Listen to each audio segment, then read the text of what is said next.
السلام عليكم ورحمة الله وبركاته. نحمده ونصلي على رسوله الكريم. أما بعد فأعوذ بالله من الشيطان الرجيم. بسم الله الرحمن الرحيم.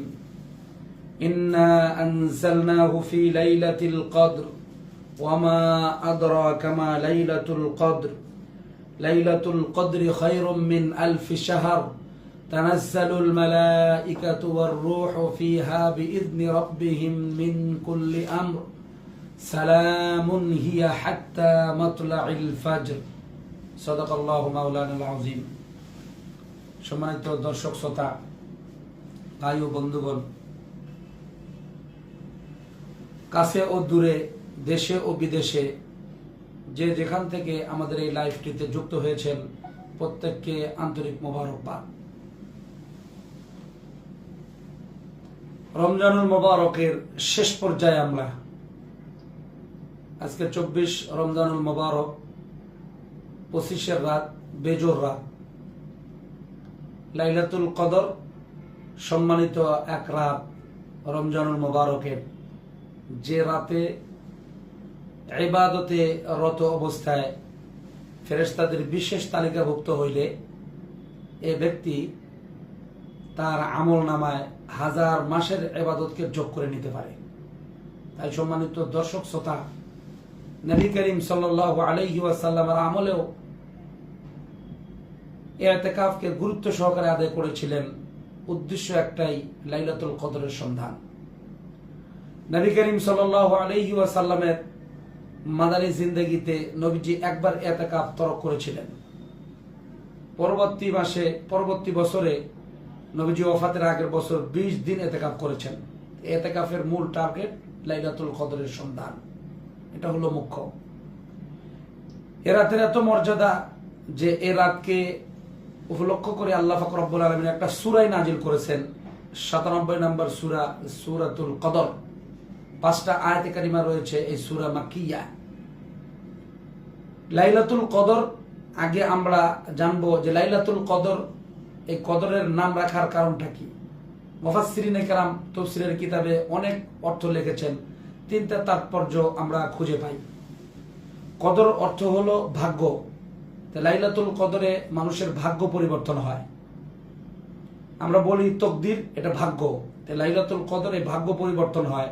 কে জান্নাতি, কে জাহান্নামী, কে পাপী আর কে নেককার, কে আবরারদের কাতারে, কে ফুজ্জারদের কাতারে, এটা ক্লিয়ার হয়ে যাবে এই রাত্রেই।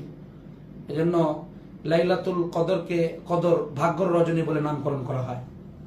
মুফাসসিরিনে কেরাম দ্বিতীয় আরেকটা তর্জমা করেন, কদর অর্থ হলো মর্যাদা। যেমন মানুষের কথায় বলে যে অমুকের কদর তোর কাছে নাই দেখি, অমুকদের ব্যাপারে তোর কদর নাই। কদর মানে সম্মান, ইজ্জত। তো এ রাতের বিরাট বড় সম্মান আর ইজ্জত, যে এক রাত এটা 1000 মাসের চাইতেও মর্যাদাশীল। যেটা আল্লাহ পাক রব্বুল আলামিন কোরআনে কারিমে উল্লেখ করতেছেন, ইন্না আনজালনাহু ফি লাইলাতিল কদর ওয়া মা আদরাকা মা লাইলাতুল কদর। লাইলাতুল কদরি খায়রুম মিন 1000 শাহর। লাইলাতুল কদর 1000 মাসের চাইতেও বেশি শ্রেষ্ঠ। মুফাসসিরিনে কেরাম তাফসীরের কিতাবে এটাকে পরিমাপ করেছেন 83 বছর 4 মাসেরও বেশি ইবাদত তার আমল নামায় যুক্ত হয়ে যাবে। সম্মানিত দর্শক শ্রোতা, এই লাইলাতুল কদর সন্ধানের জন্য আমি আপনি 3 প্রক্রিয়ায়, 3 ধারায় আমরা কদরের সন্ধানে নিজেকে ব্যস্ত রাখতে পারি। অর্থাৎ মুফাসসিরিনদের কথা সোজা উদাহরণ হলো এমন যে আমি লাইলাতুল কদরের সন্ধানে 1st ডিভিশনে পাস করতে পারি, 2nd ডিভিশনে পাস করতে পারি, 3rd ডিভিশনে পাস করতে পারি। এজন্য আমাকে ওইরকম অ্যাক্টিভতা নিয়ে আমাকে সামনের দিকে আগাইতে হবে। যদি 10 দিন ইতিকাফে থাকে, পূর্ণাঙ্গভাবে সুন্নতে ইতিকাফ, তাহলে এ ব্যক্তি লাইলাতুল কদরের সন্ধানে 1st ডিভিশনে নিজেকে আত্মনিয়োগ করলো।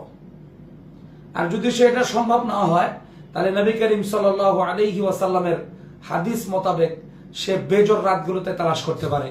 নবী করিম সাল্লাল্লাহু আলাইহি ওয়াসাল্লাম বলেন, ক্বালান নবী সাল্লাল্লাহু আলাইহি ওয়াসাল্লাম তাহাররাউ লাইলাতাল কদরি ফিল বিত্রিল আশরিল আওয়াখির মিন রমজান, রমজানের শেষ দশকে বেজর রাতগুলোকে তোমরা লাইলাতুল কদর তালাশ করো। এজন্য বেজর রাতগুলোর মধ্যে আজকে 25-এর রাত, এটা একটা বেজরের রাত। আমি সমস্ত দর্শক শ্রোতার মাধ্যমে বন্ধু বান্ধব সকল মুসল্লিদেরকে আমি অবগত করব যে আমরা এই রাতের সন্ধানের জন্য আমরা মসজিদে আত্মনিয়োগ করি। ঘরের কথা এই জন্য বলতেছি না যে ঘরের মধ্যে নারীদেরকে আমরা উদ্বুদ্ধ করব, তারা থাকবেই। আমরা পুরুষরা অনেক সময় ঘরেতে থাকলে এখন বিভিন্ন আসবাবের কারণে, দুনিয়াবির কারণে, ব্যস্ততার কারণে আর ইবাদতে আর সুযোগ হয় না, তখন ঘুমায় যায়, তখন অন্যান্য দিক মনস্ক হয়ে যায়। এজন্য আমরা আহ্বান করব এতেকাফকারী যারা ফুল সুন্নতের জন্য মসজিদে আছে তাদের সাথে বেজর রাতগুলোতে এসে আমরা ইবাদতে লাইলাতুল কদরে বিশেষ লাইলাতুল কদরের বিশেষ কিয়ামুল লাইলের আমলে অন্যান্য আমলের সাথে আমরা যুক্ত হতে পারি। এটা সেকেন্ড ডিভিশন হিসাবেও আমরা ফাঁসের জন্য আমরা অগ্রসর হতে পারি ইনশাআল্লাহ। তৃতীয় ভাবে পদ্ধতি নিতে পারি আমরা, যেটাকে থার্ড ডিভিশন হিসেবে আমরা পাশ করতে পারি, সেটা অসুস্থতাদের জন্য অথবা অতি বার্ধক্যে উপনীত হয়েছে এমন ব্যক্তিদের জন্য। তারা ইনশাআল্লাহ এশার নামাজ জামাতে আদায় করবে, ফজরের নামাজ জামাতে আদায় করবে, তাহলে নবীজি সাল্লাল্লাহু আলাইহি ওয়াসাল্লামের হাদিস মোতাবেক এ ব্যক্তি কিয়ামুল লাইলের পুরো রাতের সওয়াব পেয়ে যাবে। قال النبي صلى الله عليه وسلم من صلى العشاء في جماعة فكأنما نصف الليلة ومن صلى الصبح في جماعة فكأنما قام الليل كله। নবী করিম সাল্লাল্লাহু আলাইহি ওয়াসাল্লাম হাদিসে ইরশাদ করেন, যে ব্যক্তি এশার নামাজ জামাতে আদায় করলো সে যেন অর্ধ রাত্র কিয়ামুল লাইলের সওয়াব পাবে। যে ব্যক্তি ফজরের নামাজ জামাতের সাথে আদায় করলো সে যেন পুরা রাত্র কিয়ামুল লাইলের সওয়াব পাইল। আলহামদুলিল্লাহ, আল্লাহ তাআলা আমাদেরকে এই আমলের সাথে যুক্ত থাকার তৌফিক দান করেন। লাইলাতুল কদরের সন্ধানের জন্য আমরা নিজেকে এমন ভাবেই ব্যস্ত রাখব। 3 নাম্বার নামকরণ লাইলাতুল কদর। কদর মানে পরিমাপ করা, কদর মানে পরিমাপ করা। পরিমাপ করার হিসাবে লাইলাতুল কদর নামকরণ করেছেন আল্লাহ তাআলা। মুহাদ্দিসিনে কেরাম উল্লেখ করেন আল্লাহ তাআলা পরিমাপ করে নেবেন আমার বান্দা কারা, কারা আমার খাস বান্দা, কারা আমার নেককারদের তালিকাভুক্ত, কারা জান্নাতি, কারা আমার নবীজির দলভুক্ত। এটা আল্লাহ তাআলা লাইলাতুল কদরে ক্লিয়ার করে নেবেন, এটা আল্লাহ তাআলা লাইলাতুল কদরে স্পষ্ট করে দিবেন। এজন্য লাইলাতুল কদরকে লাইলাতুল কদর করে নামকরণ করেছেন। লাইলাতুল কদরের জন্য নবী করিম সাল্লাল্লাহু আলাইহি ওয়াসাল্লামের সবচেয়ে বড় চেষ্টা নবী করিম সাল্লাল্লাহু আলাইহি ওয়াসাল্লামের, যেটা সাহাবায়ে কেরামকে আমলের প্রতি উদ্বুদ্ধ করা, পরিবারকে উদ্বুদ্ধ করা, সবাইকে উদ্বুদ্ধ করেছিলেন।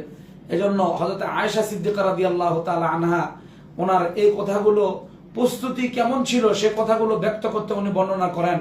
সাদ্দা মিজারাহু আহিয়া লাইলাহু ওয়া আইকাযা আহলাহু। নবী করিম সাল্লাল্লাহু আলাইহি ওয়াসাল্লাম কোমরে গামছা বেঁধে নিজে জাগ্রত থাকতেন, পরিবারকেও জাগ্রত করায় দিতেন যে এই কদরের লাইলাতুল কদরের সন্ধানের জন্য কি পরিমাণ প্রস্তুতি নবী করিম সাল্লাল্লাহু আলাইহি ওয়াসাল্লাম নিয়েছিলেন। আল্লাহ তাআলা ইরশাদ করতেছেন ফিহা ইউফরাকু কুল্লু আমরিন হাকিম। সেই রাত্রে প্রত্যেক চূড়ান্ত লৌহে মাহফুজ থেকে ফেরেশতাদের কাছে হস্তান্তর করা হয়। সেই রাতে কে কোন দলভুক্ত, নেককারদের দলভুক্ত নাকি সে পাপীদের কাতারে দলভুক্ত, সে কি মুমিনদের কাতারে, মুসলমানদের কাতারে দলভুক্ত না কাফের মুশরিকদের চেতনা লালন করে তাদের কাতারে দলভুক্ত, আল্লাহ তাআলা লাইলাতুল কদরে এটা কি করবেন, স্পষ্ট করবেন। এজন্য তাই আমাদের সামনে চূড়ান্ত ভাবে এটা তালাশের জন্য 25 রাত, এরপরে আমাদের 27 রাত, 29 রাত, এখনো 3টা রাত আছে। আমরা যারা ইতিকাফে সুন্নতের জন্য এখনো ঢুকি নাই, আমাদের জন্য 3টা রাত আছে। এই 3 রাতে আমাদেরকে মসজিদে আত্মনিয়োগ করব, ইতিকাফকারীদের সাথে নিজেকে দলবদ্ধ করে আমলের সাথে তেলাওয়াতে কিয়ামুল লাইলে আমরা জড়িত রাখবো। বিশেষ করে দেখেন আমরা তো বাড়িতে তাহাজ্জুদে আসি, ইনশাআল্লাহ অনেকে তাহাজ্জুদ ব্যক্তিগতভাবে আমল করতেই আসি। নবী করিম সাল্লাল্লাহু আলাইহি ওয়াসাল্লাম 2 রকমের হাদিস বুখারী শরীফে পাওয়া যায়। মান কামা রমাদানা ঈমানান ওয়া ইহতিসাবা গুফিরা লাহু মা তাকাদ্দামা মিন যামবিহি। যে ব্যক্তি কিয়ামুল লাইল করলো রমজানুল মুবারকে, তার জীবনের সমস্ত গুনাহ আল্লাহ তাআলা মাফ করে দিবেন। সুবহানাল্লাহ। কিন্তু লাইলাতুল কদরের আবার বিশেষ কিয়ামুল লাইলের আমল আছে। নবী করিম সাল্লাল্লাহু আলাইহি ওয়াসাল্লাম বলেন, মান কামা লাইলাতুল কদরি ঈমানান ওয়া ইহতিসাবা গুফিরা লাহু মা তাকাদ্দামা মিন যামবি। যে ব্যক্তি লাইলাতুল কদরে ঈমান ও ইহতিসাবের সহিত কিয়ামুল লাইল করে, আল্লাহ তাআলা তার পিছনের সমস্ত গুনাহ মাফ করে দেয়। এজন্য নবী করিম সাল্লাল্লাহু আলাইহি ওয়াসাল্লাম হাদিস মোতাবেক তো বেজর রাত্রিতে লাইলাতুল কদর অতিবাহিত হওয়ার অনেক সম্ভাবনা পাওয়া যায়। তো এই বেজর রাতগুলোতে কিয়ামুল লাইলে আমরা অংশগ্রহণ করি। কিয়ামুল লাইলে আমরা নিজেকে দাঁড় করিয়ে দিই, দীর্ঘক্ষণ ধরে নামাজ, লম্বা কেরাত, লম্বা রুকু, লম্বা সেজদায় আমরা দাঁড় করাই। ইনশাআল্লাহ যদি একটা রাত আমল অবস্থায় আমার যদি যায়, আর যদি ভাগ্যক্রমে আমি যদি কদরের মর্যাদা পাই যাই, তাহলে 83 বছর 4 মাসের ইবাদত আমার আমলনামায় চলে আসবে। এজন্য সম্মানিত দর্শক শ্রোতা, আপনাদেরকে সংক্ষিপ্ত আকারে আমি লাইলাতুল কদরের সন্ধানের জন্য 3টা প্রক্রিয়া, 3টা স্তর। ফার্স্ট ডিভিশনে পাস যারা 10 দিনের জন্য সুন্নতে ইতিকাফে ঢুকে গেছে, সেকেন্ড ডিভিশনে পাস তারা বেজর রাতগুলোকে তালাশের জন্য মসজিদে নিজেকে আত্মনিয়োগ করবে পুরো রাতের জন্য, একদম ফজরের নামাজ পড়ে তারপরে বাসায় যাবে। আর অসুস্থ যারা, তারা অবশ্যই এশার নামাজ জামাতের সহিত আদায় করবে, ফজরের নামাজ জামাতের সহিত আদায় করবে, আর বাড়িতে তসবিহ, ইস্তেগফার, জিকির এগুলোর মধ্যে নিজেকে আত্মনিয়োগ করবে। ইনশাআল্লাহ আল্লাহ তাআলা আমাদেরকে লাইলাতুল কদরের ভাগী করবেন এবং লাইলাতুল কদরে বিশেষ পাত্র বান্দাদের কাতারে আমাদেরকে শামিল করবেন। আল্লাহ তাআলা কবুল ও মঞ্জুর করেন। ওয়া আখিরু দাওয়ানা আনিল হামদুলিল্লাহি রাব্বিল আলামিন। আসসালামু আলাইকুম ওয়া রাহমাতুল্লাহি ওয়া বারাকাতুহু।